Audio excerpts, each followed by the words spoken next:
4장 5절 한 절 드리겠습니다.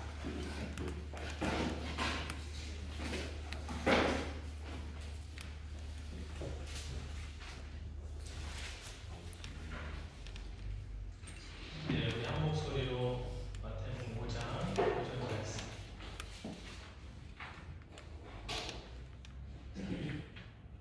저를 보시고 이건 다 아시는 거잖아요. 시작. 모여한 자는 복이 있나니 그들이 나를 기업으로 받을 것이며. 아멘. 한 번 더 하겠습니다. 시작. 온유한 자는 복이 있나니 그들이 나를 기업으로 받을 것이며. 아멘. 우리 한번 서로 인사하면 좋겠습니다. 축복합니다.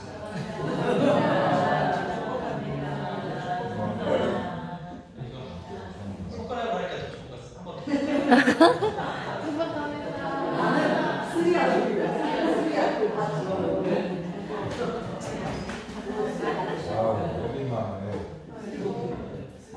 네, 11월 첫 주 이렇게 함께 예배 드릴 수 있게 하신 하나님 감사드리고 여러분들께도 고맙습니다. 감사합니다. 그 온유는 나약하거나 연약한 것을 말하는 것이 아니겠죠. 왜냐하면 구약 성경에서 온유한 인물을 모세라고 말하고 신약 성경에서 온유한 사람을 예수님 말하거든요. 모세는 네 지도자였고 예수님이 또 예수님도 하나님 아들이신 연약하다 나약하다 그렇게 말할 수 없고요. 온유의 뜻에는 이제 따뜻하고 부드럽다 그런 뜻도 있는데요. 우리 헬라어에는 이 온유의 의미가 길들여진, 그러니까 야생마다 멈출 수 있는 그런 길들여진 성품을 말하는 겁니다. 그러니까 야생마다 달릴 수 있는데 주인이 딱 하면 멈추는 거죠. 또 소가 누워 있어요. 논두렁에 누워 있어요. 주인이 가자 할 때 그 어떻게 밀어서 그걸 일으키겠어요. 가자 하면 또 일어나서 가기도 하고 또 일도 하고 그런 순종적인 주인의 뜻에 이렇게 달릴 수 있지만 멈출 수 있고 안 갈 수 있지만 주인의 뜻에 갈 수 있는 그런 성품을 말하는 것입니다. 따뜻하고 부드럽고 연약한 그런 것만 있는 것은 아니라고 하는 것이죠. 그 신약성경, 구약성경에서 온유하다고 할 때 모세의 온유함이 지면에서 아주 뛰어나다 이런 말씀이 있습니다. 민수기 12장 3절에서요. 그런데 우리 성경에는 개역개정에는 모세의 온유함이 이렇게 되어 있는데요. 또 현대인의 성경에는 모세의 겸손함이 누구보다도 뛰어나다. 이렇게 온유와 겸손을 섞어서 이렇게 쓰고 있는 걸 볼 수가 있어요. 예수님도 이렇게 말씀하셨죠. 나는 온유하고 겸손한 나의 멍에는 내고 내리고. 그러니까 예수님은 온유도 하셨고 겸손도 하셨고 달릴 수 있는 말이 달리지 않는 것, 겸손한 것이고 순종적인 것이 되는 것이죠.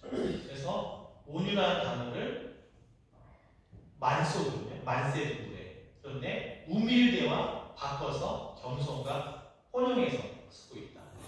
그래서 온유라는 성품 안에는 이 겸손이 포함되어 있는 것이다. 이렇게 생각할 수가 있겠습니다. 모세의 온유함이 아주 뛰어나다라고 하는 말이 민수기 12장 3절에 나오는데요. 처음에는 제가 왜 모세가 이렇게 온유하다고 할까? 모세하면 안 좋은 이미지 중에 하나가 이렇게 반석을 지팡이를 치면서 화냈던 그런 이미지가 가능하다 보니까 왜 모세를 온유하다 했을까 좀 잘 몰랐었거든요. 그런데 그 민수기 12장 3절에서 모세가 굉장히 온유하다고 하는데요. 1절과 2절은 모세가 온유하기 힘든 내용이 나옵니다.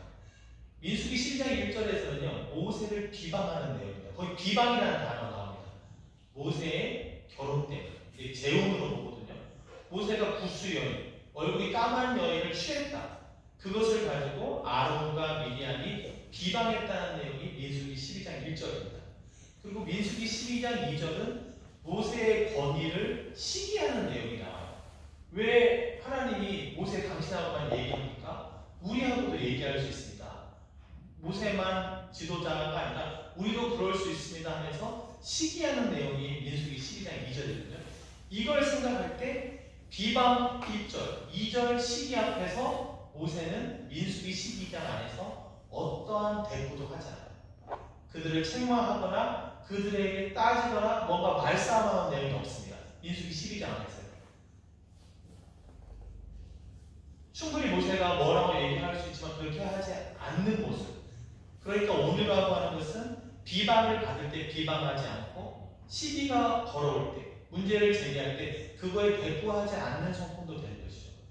그런 모세는 그들과 함께 광야 40년을 지나가요. 똑같은 사람들과 자기가 땅을 차지하는 것도 아닙니다. 왜 그러면 그렇게 자기 비방하고 원망했던 사람들과도 광야 생활을 다 한 것일까요? 하나님께서 말씀하셨기 때문에 가나안까지 인도하라 말씀하셨기 때문에 자기가 들어가고 못 들어가고 사람들이 비방하고 시기하는 것이 아니라 하나님의 뜻에 순종해서 가나안까지 인도했다고 하는 것이죠. 또 들어갈 수 있어요. 체력이 듭니다. 그러나 하나님이 들어가지 말라고 하니까 또 안 들어가요. 그게 바로 달릴 수 있지만 달리지 않는 온유한 모습이라는 것이죠. 예수님도 비슷합니다. 예수님을 향해서 비방과 시기가 있었죠. 왜 너만 하나님의 아들이라고 하느냐? 왜 너만 하나님께 가는 길이요 진리요 생명이라고 하느냐? 그런 것에는 이들이 다 싸우거나 다투지 않았습니다. 그냥 나는 마음이 온유하고 겸손하니 내 멍에를 메고 내게 배우라. 십자가 멍에를 지고 예수님은 아무 잘못도 없죠. 십자가 질 만한 잘못한 것도 없었지만 하나님의 뜻에 순종하신 것입니다. 그래서 십자가를 지으시고 멍에를 메고 골고다 언덕 위에 오르셔서 우리 죄를 위하여 죽으신 것이죠. 하지 않으실 수 있지만 하나님의 뜻이기 때문에 온유함으로 순종함으로 그 일을 감당하셨다라고 하는 것입니다. 그래서 온유란 순종이라는 것과 겸손의 마음이 다 함께 있는 것이다 라고 하는 것이죠. 자, 그러면은 우리는 어떻게 하면 온유할 수 있을까요? 이 온유할 수 있는 것을 저는 갈라디아서 6장 1절 말씀으로 말씀드리고 싶어요. 갈라디아서 6장 1절 말씀 보시면요. 자, 제가 공독해 드릴게요. 형제들아, 만일 사람이 범죄한 일이 드러나거든 신령한 너희는 온유한 심령으로 그를 바로 잡고 너 자신을 살펴보아 너도 시험을 받을까 두려워하라. 온유는 여러분 영적이라는 것을 아시길 바랍니다. 영적인 거예요. 온유한 심령, 에스피리투 데 만세드그래. 여러분 심령이 가난한 겁니다. 마음이 영적으로 가난한 거예요. 가격한 걸 말합니다. 물질의 가난을 말하는 게 아니에요. 마음의 가난을 말하는 겁니다. 영적으로 갈급하다. 하스비 시내물을 찾기에 갈급한 같이 영적으로 갈급해서 오늘 이 자리에 나오신 적 있습니다. 우리가 지금 갈급한 게 영적인 갈급함이라는 거죠. 애통하는 자도 마찬가지로 영적인 애통함입니다. 애통을 우는 자, 그러면 우는 애들은 다 복이 있는 건가요? 그렇지 않죠. 애통을 스페인 말로 라멘타시오라고 해요. 라멘타시오. 구약 성경에서 에레미야 에가를 라멘타시오라고 합니다. 그러면 에레미야가 운 건 뭐예요? 민족의 남과 열방을 향해서 그것에 대해서 애통해 한 것이거든요. 영적으로 애통해 한 것입니다. 온유함도 영적인 거예요. 단순한 도덕 시간의 성품이 아니라 영적인 거라는 걸 생각해야 됩니다. 그래서 성령의 9가지 열매 중에 온유가 있어요. 사랑이랑 화평, 오래 참음, 자비하고 순종, 온유, 자비. 그럼 여러분 온유한 심령, 영적으로 온유하다. 그러면 반대는 뭡니까? 온유가 성령의 열매고 온유는 영적인 것이다. 신령한 거예요. 그럼 신령한 것의 반대, 그건 뭐죠? 육적인 겁니다. 온유의 반대는 뭐예요? 난폭함, 폭력, 자기 아지, 차가움. 그게 다 육적인 것에 속하는 거예요. 영적인 것에 속해서 온유가 있고 성령의 열매가 있다면 육적인 것에 속해서 유대의 열매가 있는 겁니다. 아까 말씀드린 그 열매가 맺히게 되는 거예요. 그러므로 온유한 것이 성령과 관련이 있다는 거 생각할 때 우리가 하나님 내 자신이 성령으로 충만할 수 있도록 도와주십시오. 우리가 쉬운 표현으로 하면 나는 죽고 예수로 사는 것. 나는 육적인 사람이에요. 우리가 영적인 사람입니까? 육적인 사람입니까? 때로는 육적이기도 하지만 때로는 영적이기도 해요. 나는 죽고 육적인 것은 죽이고 영적인 것이 살아나는 성령으로 충만한 자가 되길 주님 나를 도와주십시오. 제가 육신을 갖고 태어났기 때문에 육에 속한 것이 막 맺히려고 합니다. 그러나 성령이 나를 도와주십시오. 이걸 영적인 것으로서 육적인 폭력과 노여움과 화를 이겨야 된다고 하는 것입니다. 우리는 영적인 사람입니까? 육적인 사람입니까? 성경은 뭐라고 합니까? 나는 때로 육적이기도 하고 때로 영적이기도 해요. 그럼 성경은 뭐라고 말합니까? 오늘 본문에서요. Sois espirituales. 할렐루야. 신령한 너희는, 여러분 이건 변하지 않는 것입니다. 베르고 세르와 에스타르도스 아시죠? 에스타르는 상태예요. 나 오늘 에스토이 그러나 이 소이는 바뀌는 게 아니에요. 주님이 우리를 영적인 사람으로 바꿔주신 것입니다. 자기 자신을 그렇게 여겨야 돼요. 나는 영적인 사람이다. 그러므로 나는 육적인 것을 맺을 수 없다. 육적인 것이 나올 때마다 그건 내가 아니다. 나는 십자가에서 같이 죽었다. 바울이 로마서에서 말합니다. 너희 자신은 죄에 대해 죽은 자요 하나님께 대하여는 산 자로 여길지어다. 성경에서 말하는 걸 믿으셔야 돼요. 나는 육적인 사람이야. 육적인 모습이 나타나죠. 육신을 갖고 태어났으니까요. 죄악 중에 출생했으니까요. 그러나 그리스도 안에서 새로운 피조물이다. 신령한 너희라고 말하잖아요. 형제들아, 갈라디아 지방에 있는 사람들입니다. 이방인들이에요. 형제들아, 에르마노라고 말하잖아요. 신령한 너희는 소이스 에스피리투알리스다. 스스로를 영적인 존재로 여겨야 돼요. 스스로를 하나님 안에서 그리스도 안에 새로운 피조물로 여겨야 됩니다. 스스로를 육적인 사람을 여기잖아요. 한도 끝도 없이 나쁘게 해줄 수 있고 잔인해질 수 있고 달릴 수가 있는 거예요. 그때 나는 죽었다. 예수님 십자가에 죽을 때 나의 육적인 게 다 죽었다. 내 육신을 지닌 모든 죄가 예수님 죽을 때 다 죽었다. 나는 새로운 피조물이다. 그리스도 안에서 새로운 피조물이다. 누가 너한테 그리스도 안에서 새로운 피조물 말하냐? 갈라디 6장 1절에 말한다. 주님이 나에게 새로운 피조물이라고 한다. 네가 뭔데 원수야 떠나가라. 육신을 이길 수 있는 그거가 예수의 피 안에 있다고 하는 것이죠. 주님이 보장한다는 거예요. 때로는 우리가 영적이기도 하고 때로는 우리가 육적이기도 해요. 저도 제 자신이 육적일 때 스스로 놀랍니다. 난폭함과 잔인함과 성냄이 끝이 없어요. 마치 차가 어디다 정면 충돌을 해야 멈출 것 같은 그런 육적함이 생길 때 이 말씀 안에서 다시 나는 이러한 사람이 아니다. 이 표현을 한번 생각해봤어요. 저는 그렇게 육적인 것이 생길 때마다 약을 먹습니다. 신약과 구약을 먹어요. 매일 성경을 먹습니다. 성경에서 나를 육적이라 말하지 않으니까요. 하나님 소이스 에스피리투알레스 그렇지. 지금 주님은 나를 죄인으로 보고 있는 것이 아니라 의인으로 보고 있구나. 영적인 존재를 보고 있구나. 근데 내가 나를 육적으로 본다는 것은 얼마나 교만한 거예요. 주님은 나를 아들로 보고 자녀로 보고 영적인 존재를 보는데 나는 나를 육적인 존재로 보니 계속 육적인 것이 계속 맺히게 되는 것이죠. 자기 자신을 영적인 존재로 나는 죄에 대해 죽었고 하나님께 대해 산 자로 계속 자기 자신을 그렇게 여기시란 말입니다. 그 말씀이 그 약이 어디 있냐? 성경에 있는 거예요. 약속의 말씀이 성경에 있는 것입니다. 여러분. 두란노의 아버지 학교라는 데 있어요.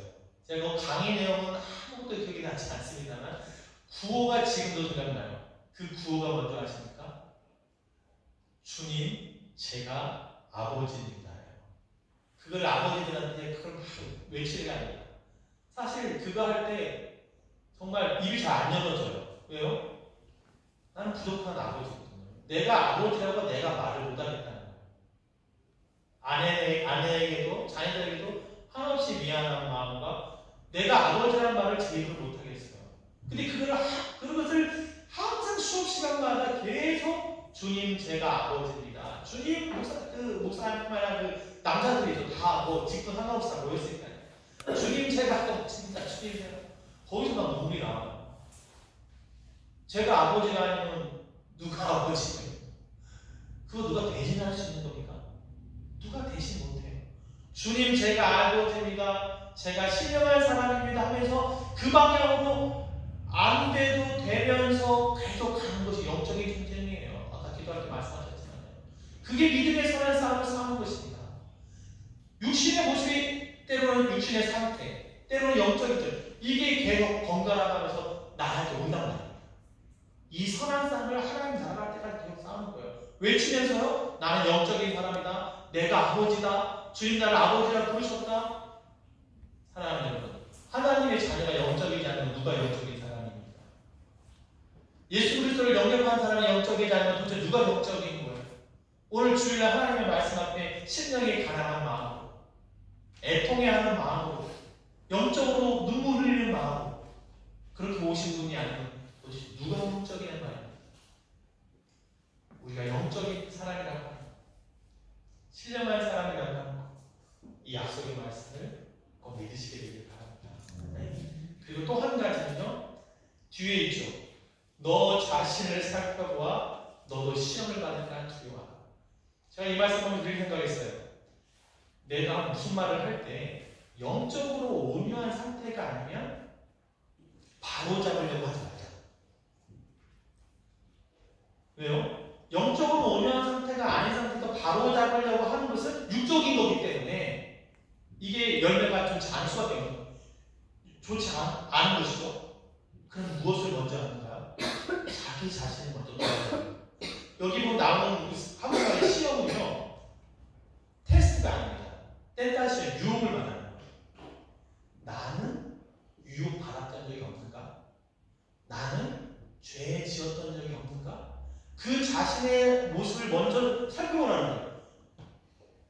다른 사람을 권면하기 전에 나에게 온유함이 생기지 않을 때요, 내 자신을 먼저 살펴보았더니 형제의 넘어진 부분, 벗어난 부분이 나도 그랬다는 거죠. 이해가 되더라는 겁니다. 그함이 생긴다는 거죠. 온유함이 생긴다는 거예요. 온유해지지 않을 때 먼저 자신을 돌아보는 거죠. 나는 시험을 받아본 적이 없었는가? 있다는 것이죠. 그때 그 마음으로, 거기서 주시는 성령의 온유함으로 바로 잡을 수 있는 그 마음으로 나아가. 바로 이런 얘기합니다. 내가 회초리로 나아갈까? 온유함으로 나아갈까? 우리의 마음에 온유함으로 나아가는, 자신을 돌아보아 온유할 수 있는 저의 여러분 되게 되길 바랍니다. 모세를 생각하며 예수님을 생각하면서요. 자, 그러면 이런 온유한 사람에게 주는 복이 무엇인가요? 오늘 본문의 말씀이에요. 온유한 자는 땅을 기업으로 한다 라고 되어 있습니다. 여러분, 기업이라고 하는 말은 뺏는 것이 아닙니다. 시간이 지날 때 자연적으로 가는 거예요. 어떻게 막 하는 게 아니에요. 그냥 유전 같은 겁니다. 아버지께 내 것이 되는 거예요. 시간이 지나면 내 것이 되는 겁니다. 땅은요, 거하는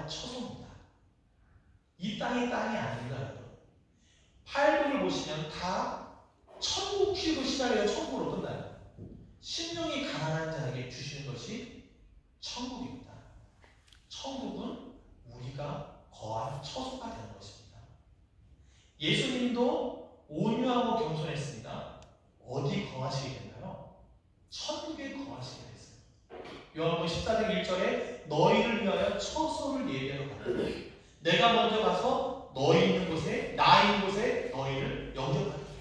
내가 먼저 가서 내가 너희를 받아주겠다. 그 처소는 천국에 있는 것입니다. 이 땅의 땅이 아니에요.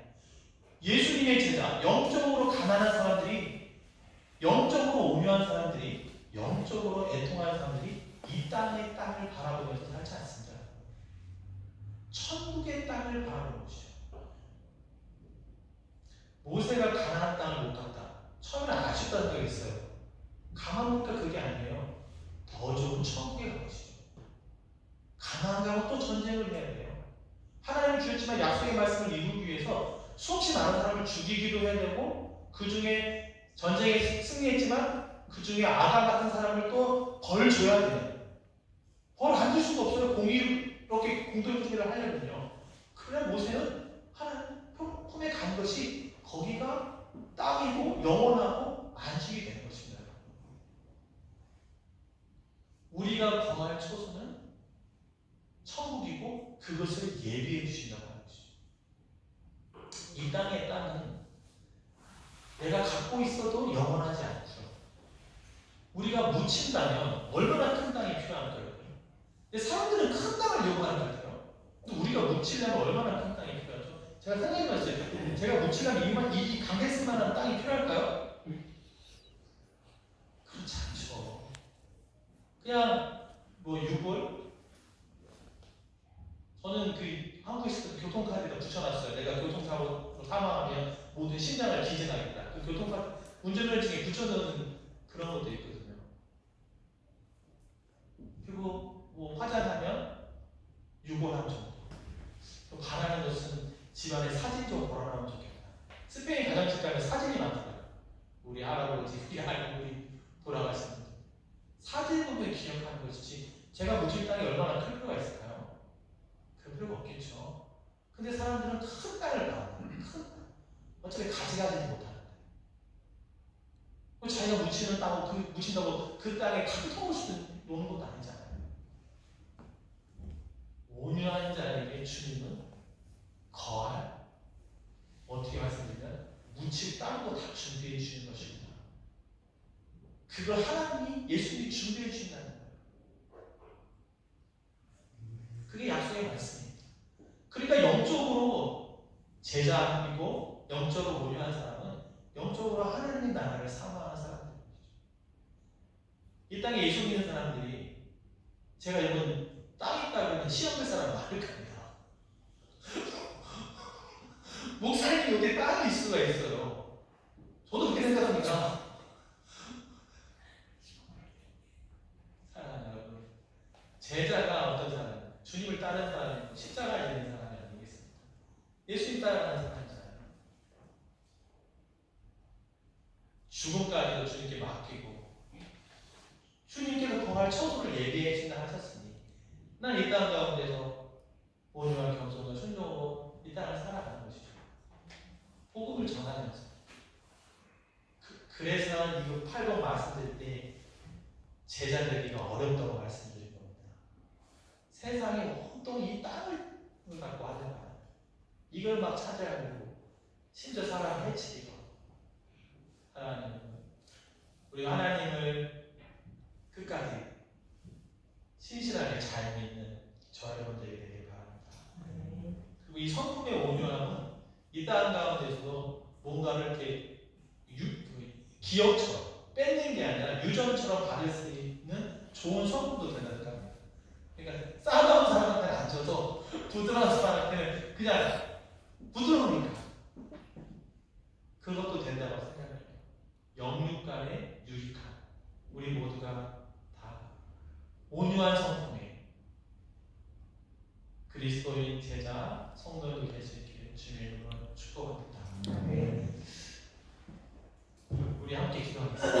우리 함께 기도할 때 따라 여러분, 영적이라는 거 말씀드렸고요. 내가 영적으로 온유한 심령에 살아가게 될 수 있도록 해주십시오라고 지금 한번 부르도록 하겠습니다. 주여, 하나님 아버지, 우리의 마음 가운데, 우리의 심령 가운데 영적으로 하나님 앞에